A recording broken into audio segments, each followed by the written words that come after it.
Ready. अस्सलाम वालेकुम। आज हम धोबी डिस्ट्रिक्ट में north east minority student union की तरफ से आज की जो हालत है आसाम का, जैसा कि अब सभी को पता है, हिमंत बिश्व शर्मा मुसलमानों पर क्या जुल्म ढाया जा रहा है। हिमंत बिश्व शर्मा के सरकार की तरफ से मुसलमानों को आज घरों में जगह नहीं मिल रहा है। इस देश में पैदा हुए जो मुसलमान इस देश का है, इस देश में जन्म लिया है, इस देश के मिट्टी में न जाने उनके आबाओ अजदाद इस देश के ज़मीन में सो रहा है आज, तो उन नौजवानों को, उनके फैमिली मेंबर को आज इस सरकार के द्वारा गोली चलाया जा रहा है।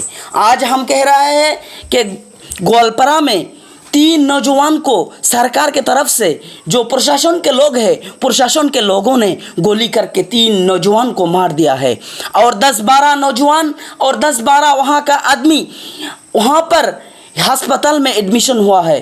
कि आज उन लोगों की यही गलती है कि इस देश में पैदा हुआ है। क्या मुसलमान होना और इस देश में रहना हमारे लिए कोई गुनाह की बात है?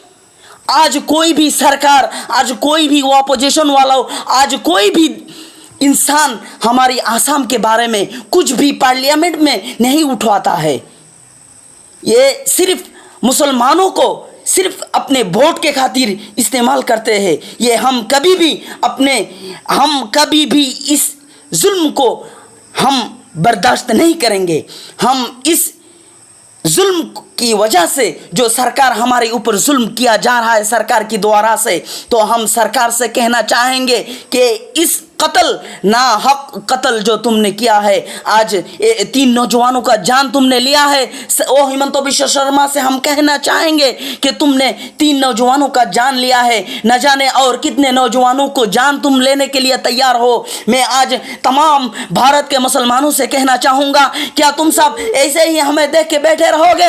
एक दिन ये इंडिया भी एक दिन म्यांमार की तरह बन जाएंगे। ये इंडिया में आज जो सरकार है, ये सरकार जैसा कि हिटलर था, हिटलर की तरह हमारे ऊपर शासन कर रहा है। आज ये सरकार यहूदी की तरह, जैसा कि हमारे भाई फिलिस्तीन में रहते हैं, फिलिस्तीन पर जो जुल्म ढाया जा रहा था सरकार की तरफ से, वहाँ पर बमबारी कर रहे थे, अभी भी बमबारी हो रहा है। और इधर आसाम में, हमारा भारत में, हम जिस देश के लिए हमने इस देश के तिरंगा को आखिरी डिज़ाइन मुकम्मल किया है, हमने इस देश के लिए तिरंगा लिखा है, तिरंगा के आखिरी डिज़ाइन को ख़त्म किया है, हमने इस देश के लिए रचना गया है, हमने इस देश के लिए गीत गाया है, सारे जहां से अच्छा मुसलमानों ने लिखा है। आज फिर भी मुसलमानों पर इतना जुल्म क्यों किया जा रहा है? मैं सरकार से और ये मैं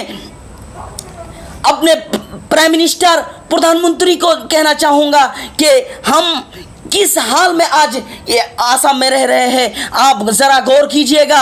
और आसाम के जो ज़मीन के मामलात है, इन मामलात में भी आप गौर ज़रूर कीजिएगा, क्योंकि यहाँ पर लोग 50, 60, 70 साल से रह रहे हैं, फिर भी वो लोग अपने घर को, अपने मकानात को, अपने आबाओ अजदाद ने जो मस्जिदें बनाई हैं, अपने आबाओ अजदाद ने जो कब्रिस्तान बनाया है, अपने आबाओ अजदाद जिस कब्रिस्तान में सोए हुए हैं, उस जगह की हिफाजत के खातिर जब प्रशासन के सामने गया, तब प्रशासन ने गोली चलाया। तो मैं यही कहना चाहूँगा कि आसाम के सरकार से कि तुम अपने जुल्म मुसलमानों पर ना करो ही तो सही है, क्योंकि फिलहाल हम पर जो जितना भी जुल्म हो रहा है हम बर्दाश्त कर रहे हैं। और हम अपने मुसलमान भाइयों को ये मैसेज देना चाहेंगे कि जब तक तुम जुल्म सहते रहोगे और तुम पर जुल्म ढाया जाएगा।